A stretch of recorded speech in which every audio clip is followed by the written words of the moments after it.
Alvarez champion, Conor McGregor 145 champion, going for that 55 belt. I mean, you're talking about history in the making.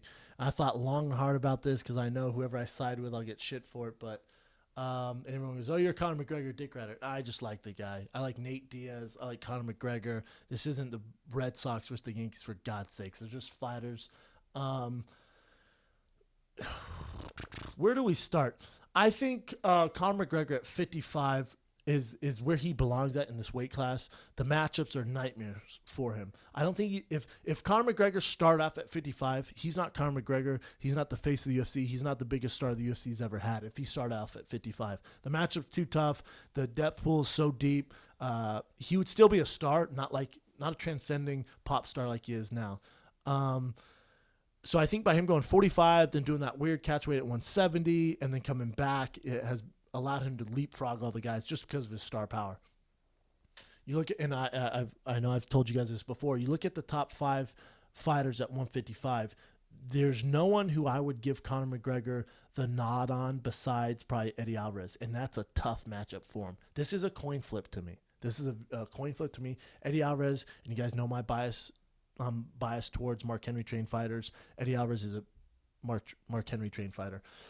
Eddie Alvarez represents everything that UFC fighters should represent. He did not get into it because of the fame, because of the money. They call him the Underground King. He was champion of Bellator. He fought on just the bullshit cards for no money. He didn't do this to get famous. He didn't do this to have more than one car. He didn't do this to be on ESPN or Fox or anything like that. He actually loves the art of fighting, and he is a dog. He's one of the few guys left who did not get into this because he can become famous. That being said, I think you look at Eddie Alvarez's history with being Bellator champ and getting to just scraps with a guy like Michael Chandler. He's again, we go back to superheroes. When if I'm Professor X and I have to and he's trying to get into the X-Men school and I got to break it down, I'm like, all right, what's your superpower? Eddie Alvarez's thing is toughness. Check, tough. You're tough. You're like Colossus. You're like the Juggernaut, but you're in a small package. Check. That's your superpower. I don't know if that superpower overrides Conor McGregor's superpowers, which would be his left hand, his angles. He's unpredictable.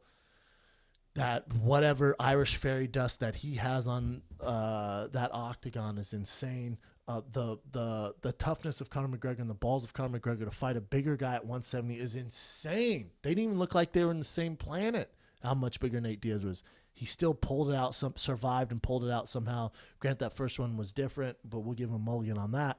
So his last fight, he somehow beats Nate Diaz at 170, which is amazing. And I don't think Eddie Alvarez could beat Nate Diaz at 170. I don't think he can. The huge X factor in this fight, and the reason why I'm picking Conor McGregor, not just because I'm a Conor McGregor dick rider and I love Lucky Charms, whatever, blah, blah, blah. I see all that shit. Conor McGregor fight IQ is the highest of anyone that's ever walked in the UFC octagon. Conor McGregor ability to download and react to a fighter's tendencies and their natural reaction of what they're going to do inside the octagon is second to none. We've never seen a fighter of his magnitude be able to adapt and make changes and know where the guy's going to end up. And that's what makes Conor McGregor so special. And that's why we haven't seen a guy like him. Yeah, he's unpredictable. We've seen that. Yeah, it's a style we really can't pick up on. We've seen that. Lyoto Machida, Wonder Boy. There's certain things where you're like, yeah, but this, and this.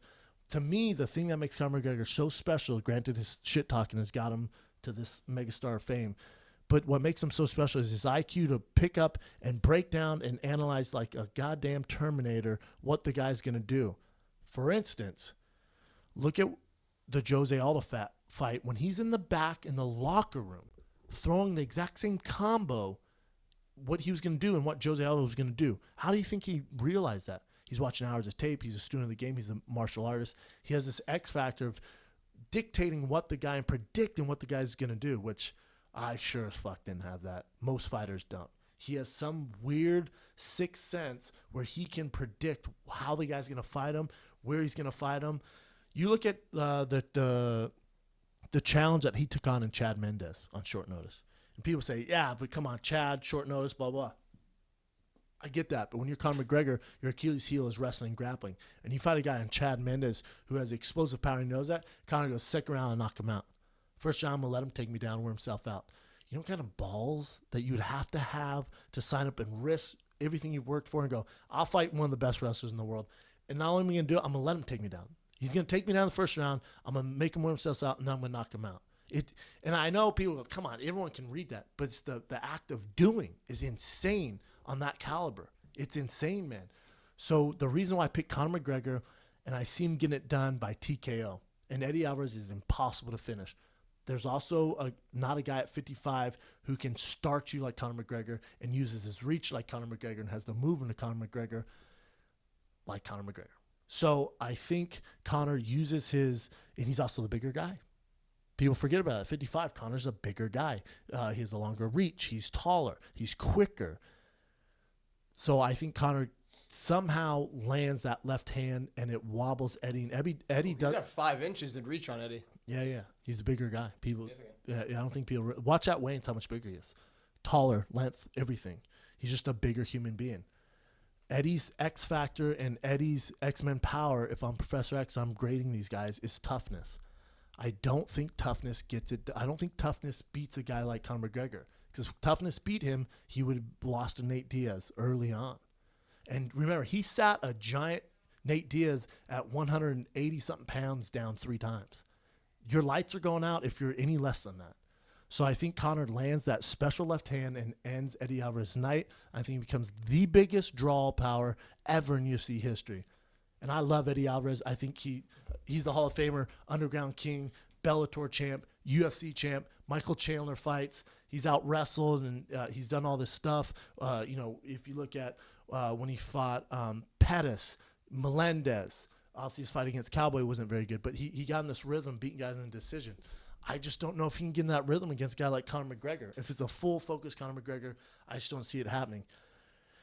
If Eddie Alvarez were to win, it'd be a 5-round hump fest. But I think people will be surprised with Conor on the ground. Remember Conor against Max Holloway? He was hurt in that fight. He still showed off his grappling abilities. Max Holloway is a monster to deal with. So hold on, don't open that. I know who that is. Before Brian Count comes in and disrupts the show and goes nuts, Conor McGregor, first or second round KO. That's my